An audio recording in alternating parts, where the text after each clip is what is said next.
Good evening. This was a busy political night in East Aurora, where candidates faced off in both a congressional and a state Senate race.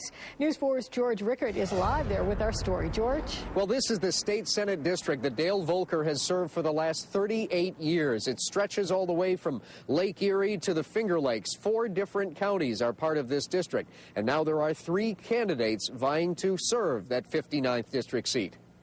I'm the only one who proposes eliminate the gas tax in New York State. Former East Aurora Mayor Dave DiPietro had the home field advantage for this debate. He took aim at his opponent, Patrick Gallivan. He talks about trust.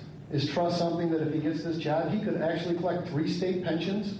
Is that what we're looking for? But the former Erie County sheriff says his record of honoring the public trust speaks for itself. As to the question of taxing Indian businesses, all 3 candidates were opposed to it. The Seneca Nation is a sovereign nation. It does have its own government.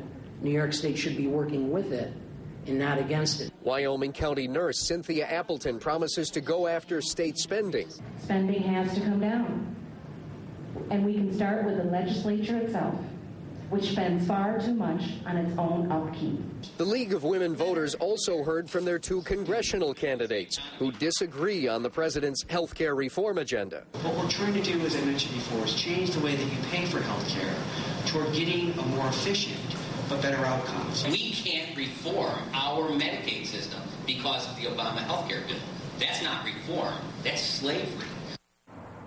Now, another issue that came up tonight, hydrofracking for natural gas. New York State is still deciding whether to allow horizontal drilling in the Marcellus Shale. All 3 state Senate candidates say they would approve of that if it is deemed safe, and the DEC is still determining that.